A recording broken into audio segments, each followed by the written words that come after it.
don't want to be strong like man who look pretty. I want to be strong like bitch that fight bears in the forest. Welcome to another episode of Bitch vs. Bear with your hosts, me, Amber, my bestie, Sydney. We are co-owners of Shield Maiden Training Co., and this is a show where we bitch, laugh, and chat about all things fitness and wellness related to women and the LGBTQIA+ community. Yeah.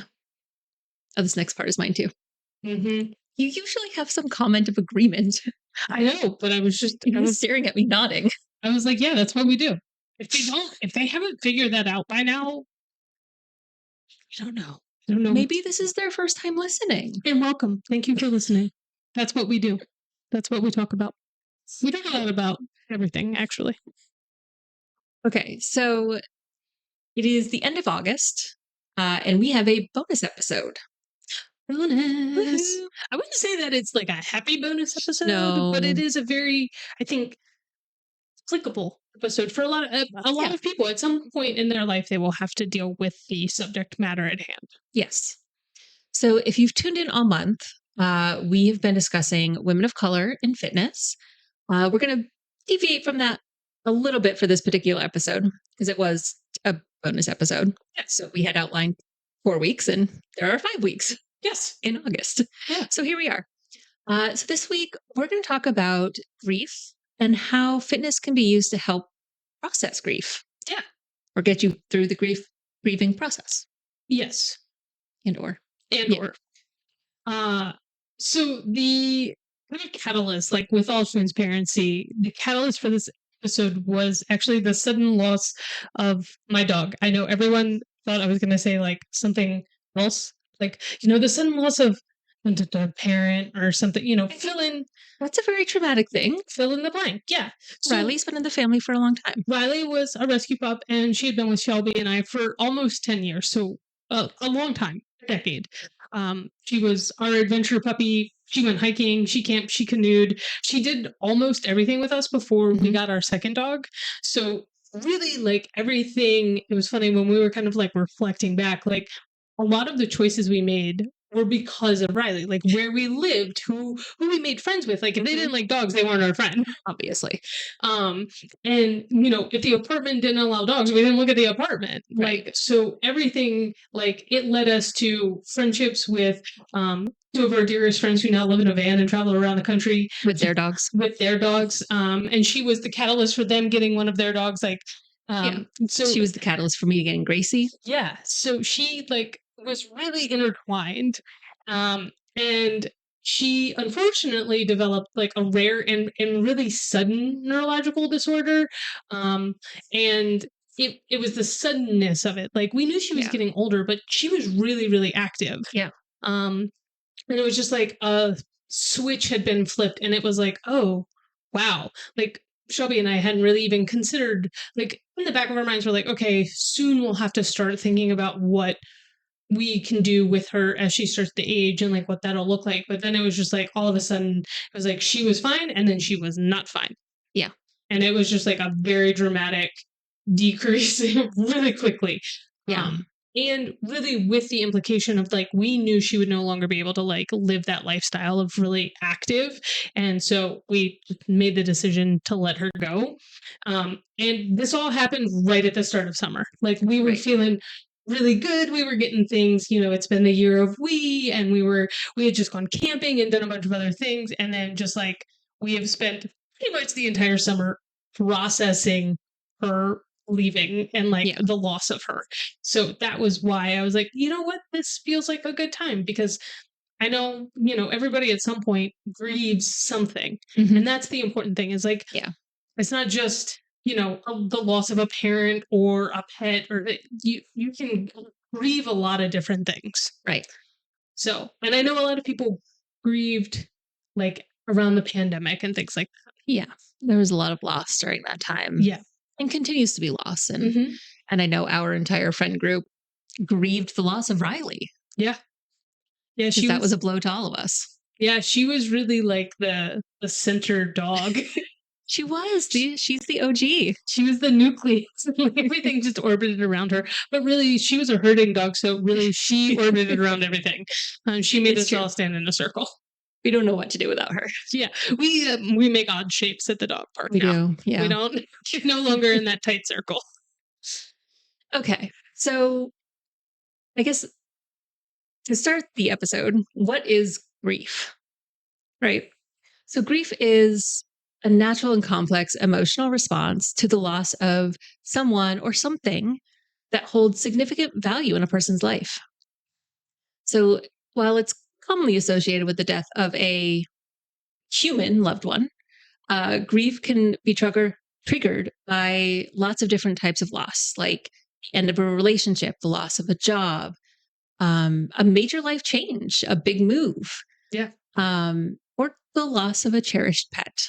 And she was It cherished. was just as much a part of the family as any human. Yeah, and I think that's one of the things that I learned from this whole process is like, I think it's really hard. There's a lot of when we think of like human loss, like when you lose a parent or sibling or a spouse or those kinds of things, it's like our lives are intertwined with them, but I think maybe the closest would be like losing a child.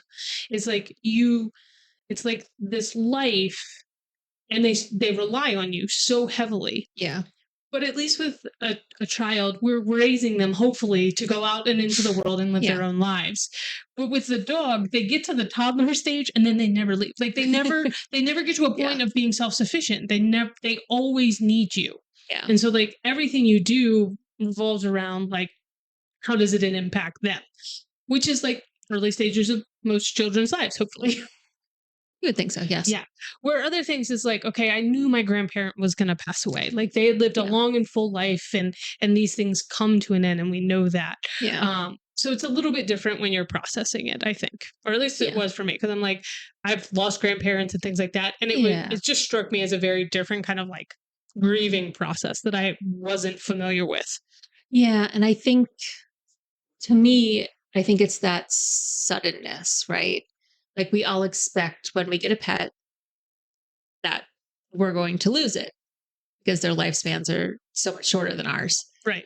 And I think, we anticipate getting those 12 to 20 years. But then to have it cut short, I think is so much harder than, like I know with my last pet, he lived his full life. Like he lived his full life and then probably some others. He used all of his 9 lives and then some others. I don't know where he got him. He was an asshole, so he probably stole him from somebody. Yeah. And so it was really hard and I grieved, but it wasn't like, it felt like a natural thing. Like, okay, he's lived his full life.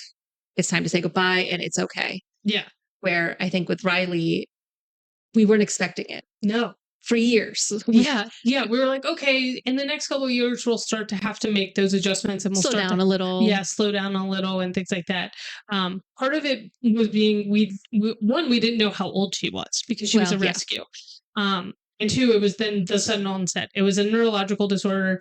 There was nothing we could have done. It wasn't, that we didn't exercise her enough or anything like that. It was literally like, the neurons stopped firing and she could no longer swallow and keep food and water down. And it's like, okay, well, you can't combat that. Right. There's nothing to do. It's like, okay, well, now we're just battling dehydration all the time. Yeah. And we don't want you to aspirate into your lungs. And like, how am I supposed to be around? It's like hospice care for doggy, like nurse paid, like, and we tried, and we realized really quickly the challenges and just like her being like, this is not fun. I am not having a good time anymore. And we're like, ooh, that's not okay. That's the line. Yeah. That's the line. Like I could keep you around for, an extra 2 weeks, an extra month to get those things. But like, what quality of life are you going to have? And like, what quality of life am I going to have of like, what's my stress level? Those kinds of things. Like And so all of that being said, which was a lot. It was. I have learned that grief is not a linear process. No. It's definitely really personal and it's unique to each and every like kind of experience and yeah. And it really greatly varies, and it's just like so individualized. Because even again, like I've lost grandparents, Yeah. um, and I've lost friends and things like that, but it's just like each time has been so different. And this was the first time where it was like, wow, this had a really profound effect on me. And I Mhm. was like, huh. Even the loss of my grandmother, again, very close with my grandmother, but like it was a natural conclusion. Right. And we had conversations. And I think that makes a big difference when you can have a conversation about it. Like, you can't, your dog can't be like, hey, I'm starting to feel this way. You know, when the time comes, I don't want to heroic measure. Right. Like, they can't communicate that with you. And I think that that was a big learning of like, ooh, I don't, I don't know what you want. I have to make the decision solely myself. Yeah. About what's best for you. It's a lot of responsibility. It was, yeah, Yeah. yeah. So grief, it involves a range of emotions. There's psychological, physical, and behavioral responses to grief. Some common emotional and psychological reactions to grief include, of course, sadness. Mm. There's anger, there's guilt, there's confusion, disbelief, Yeah. anxiety, and even just like general like numbness. Mhm. And some of those like physical symptoms can include things like fatigue, changes in appetite, sleep disturbances, and just like that physical tension where everything's Yeah. just like, So your natural state of being. yeah. So that I didn't experience that one per se. That's just base level. Yeah, that's just it's just I'm just a little ball of tension.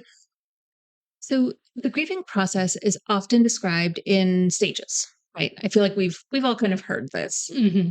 But it's important to note that these stages are not universally experienced, nor do they follow a fixed order. Yeah, I think there was like a long time. There's been a long time of like these are the 5 stages or however many stages of grief, and this is the order they go in, and like This is how you go through them. yeah, like very rigid. Which like I kind of like. I like structure. Um, but I understand that it doesn't work that way. Yeah. So the stages are really more like general themes that people might cycle through. The first being, of course, denial. Yeah. Right. Initially, it might be difficult to accept the reality of the loss. People might feel numb or in a state of disbelief. Yeah. Yeah. Been there, done that. Check. Mhm. Okay. Yep. Moving on. Moving on. Anger. I think this one, a lot of people feel this one, maybe more so than denial, where they're just like, Yeah. this is my new reality. The loss really like sinks in. And just like that anger and frustration is like just very palpable. And Mhm. sometimes that anger kind of spills over and can be directed at others, at the situation itself, and even at like themselves. Like, Yeah. you know, of like what could I have done? How did I let this happen? Those kinds of things. Right. Exactly. And then there's bargaining. People might try to negotiate or bargain with a higher power, with fate, with the gods, I don't know, to undo the loss or maybe hold off the loss. I could see this one happening like before the loss actually happens. Mm. Like, you know, it's coming and you're like, wait, no, no, no, no. Not yet. Yeah. Yeah, I definitely felt that of like if I could I was like, please, please, please, like what is there that I can do Yeah. to stave this off? Yeah. This one, depression, a deep sadness and a sense of loss that can lead to feelings of depression and hopelessness. It's just like that profound emptiness. And I think it's the one that left left could be something that like kind of lingers. I feel Yeah. like the others you kind of cycle through, but this one can really leave that mark. And like Mhm. if you can't see through the grief, where you Yeah. can kind of fall into that like depression spiral Yep. that a lot of people find themselves in. Yeah. Understandably. Hmm. Um, hopefully you'll reach acceptance at some point. Over time, individuals might begin to come to terms with this loss. This doesn't mean forgetting or no longer feeling sadness, but it can signify a gradual kind of adjustment or readjustment to life without what was lost. Yeah. And then the kind of the uh, reconciliation, the meaning. Mm. Some models of grief include this stage. It's not like if you think about the 5 stages of grief, Yeah. this one isn't necessarily in that model, where individuals find a way to make meaning out of the loss and integrate it into what becomes their life story. You see Yeah. this a lot with, sudden onset of like health issues like Mm. cancer, leukemia, um, you know, unfortunately school shooting, like those where Yeah. it becomes like, okay, how do I make sure that this doesn't happen again? And how do I, you know, honor the life that was lost in a Mhm. way that, can help others? Exactly. Yeah. That's a good one. I like that one. So you might be wondering how grief fits into the framework of fitness or wellness. Yeah. Our downer Now that episode. we've been talking for. So we would argue that any human experience fits those categories. Yeah. And therefore is open to exploration from us. And maybe that's just us wanting to open ourselves up for lots of new topics. But I think it's true. Yeah. Fitness can play a significant role in helping individuals process grief by providing physical, mental, and emotional benefits. We've talked about these benefits before, and I think using that to cope with grief is really helpful Mhm. because, this is complex and it's an individual experience. And while fitness may not directly cure grief, quote unquote, it can offer a supportive framework for coping and healing. So if you're currently in the grieving process or know someone who is in the grieving process, then here's how fitness can contribute. Yeah. Yeah. I definitely used some of these tactics over the summer. Yeah, great. Personal experience. Personal experience. Okay. Okay, so first off, it's a physical outlet for emotions. For any emotions, but in this context, grief, can manifest physically with symptoms like fatigue, restlessness, tension, and engaging in physical activity such as jogging, yoga, strength training, whatever you like, allows individuals to release those pent up emotions, that tension, and that stress.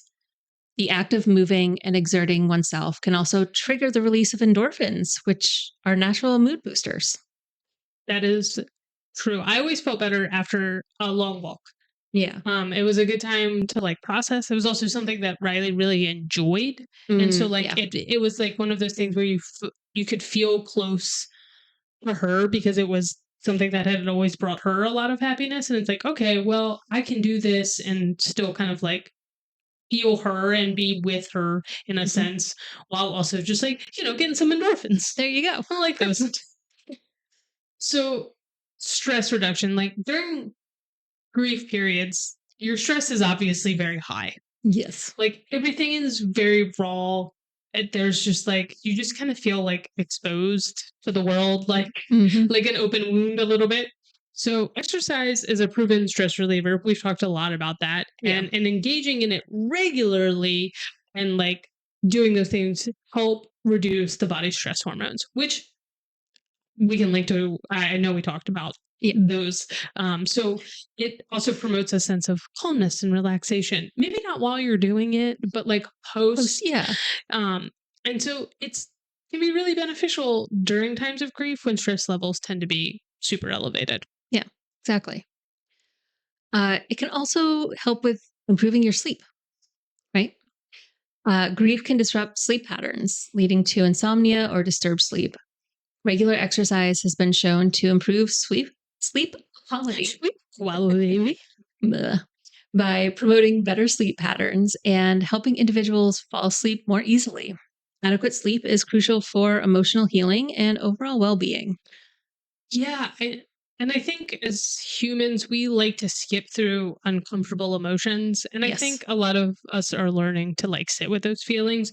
But sleep is such a hard thing because it regulates all of our emotions. So when you're already feeling super exposed and then you're not getting enough sleep or you're not falling asleep well, we tend to then try and go to a fix that is really simple and really easy. Like, oh, my doctor said melatonin's great. And it's like, but if you don't understand what actually melatonin does, like, it doesn't help you fall asleep.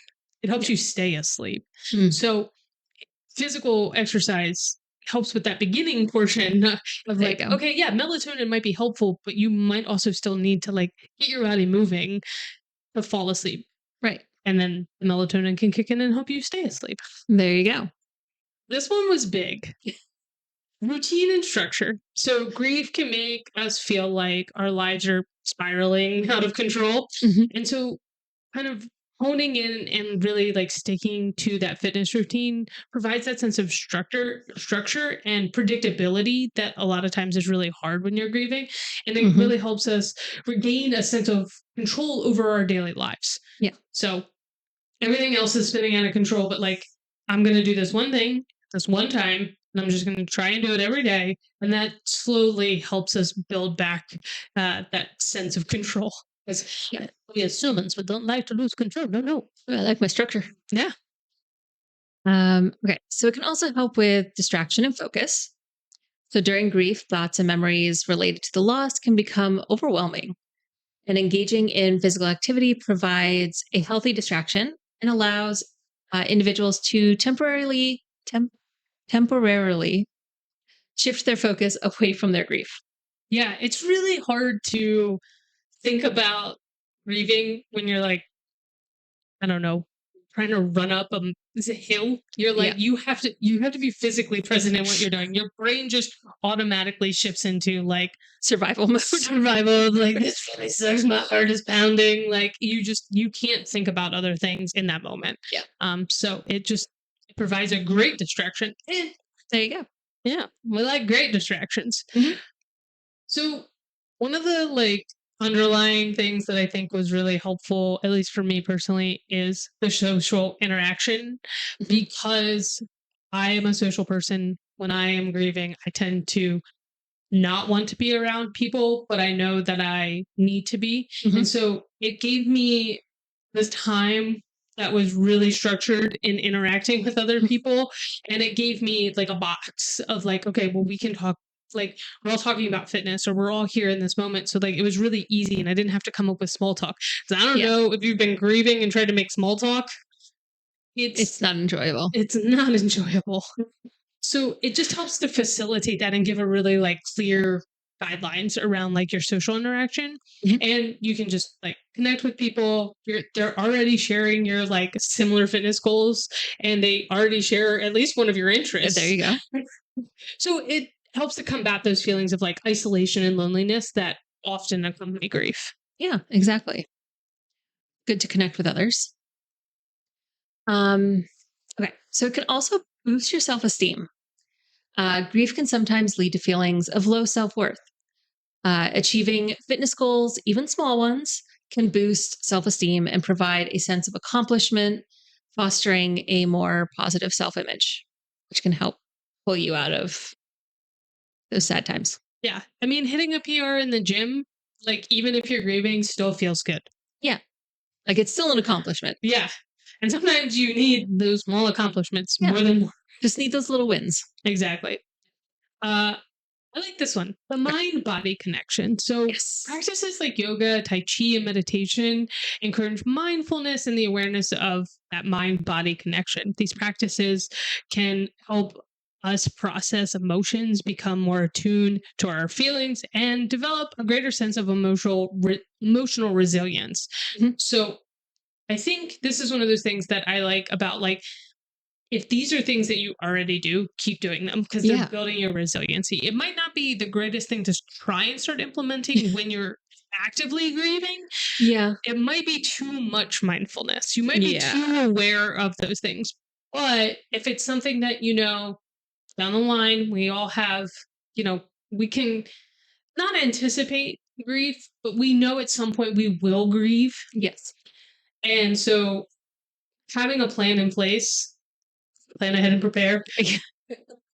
Doing these things will help kind of make sure that you can take on that grief when it does come. And have those coping skills, coping practices to fall back on to help you manage that grief and get through the worst of it. Yeah, because when you're grieving, you can't do anything new. It's real hard.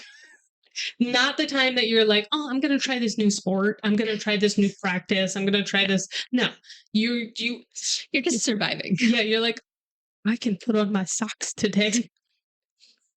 Which is a real achievement because I can barely do that on a good day while not grieving. Sometimes I like socks. They're soft.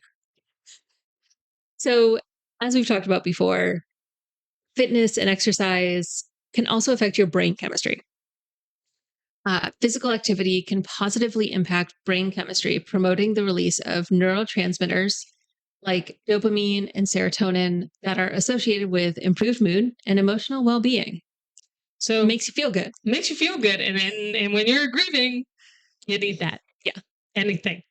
It's those feel goods will at least bring you back to a base level. Yeah. And I think it's one of those things like dopamine gets released when we do other things too. Yeah. Which are not always healthy. So Well, dopamine yes. is released when you bite into a nice warm chocolate chip cookie and it tastes good. What do you mean that's not a good thing? But when you're grieving, you're going to want to indulge in that. Like you're going to want to do that more frequently because of that dopamine release. And Right. so that's when you see people who are like, oh, I lost, so and so, and I gained 20 pounds. It's like, Right. they were looking for a hit of dopamine. And sometimes it's a chocolate chip cookie, and sometimes it's alcohol, and sometimes it's drugs because they all release dopamine. Yeah. So if you can have your brain trained to expect dopamine release during physical activity, then you're more prepared and can be like, oh, I do this thing and I feel happy. Okay, great. I'll do this thing and I'll feel happy. Versus just like, I'm going to binge eat all of the ice cream. I mean, if you need to binge a little, that's okay. Yeah. But like try to get some physical activity in there too, because that's going to be healthier. Yeah. And it's all balance, right? Like you don't want that to be your only dopamine hit. No. It shouldn't be the only thing. And, try to limit alcohol. Yeah. Wow, I got a lot to say. Sorry, I just gave it all to you to wrap up. Do you want me to say some of this? Sure. Yeah, you wanna say that? I'll start off. Okay. Yeah. I was like, wow, that's a lot. Well, I wasn't sure how you were going to be feeling about the episode, and I gave myself a lot earlier on. I'm back up in the if you scroll back up, I'm in the acceptance stage. Oh, great! Yeah, Good job. yeah. So I'm feeling okay. Good. You had your physical activity earlier. I did. You released some dopamine. I did. Okay, so we said it before. We'll say it again. It's important to note that everyone's grief journey is unique. Some individuals might find comfort in intense workouts. Looking at Sid here. While others might prefer gentle forms of movement. Yeah, that's me. The key is to listen to your body and choose activities that feel right for you. If you're dealing with profound grief, it's also advisable to consult with a mental health professional, such as a therapist or counselor, maybe even a support group. And this will help develop a holistic approach to healing that incorporates both emotional and physical well-being. Mm-hmm. So grief doesn't have a specific timeline. It's not like from point A to point B will take 3 months. No, it can last. Yeah, right.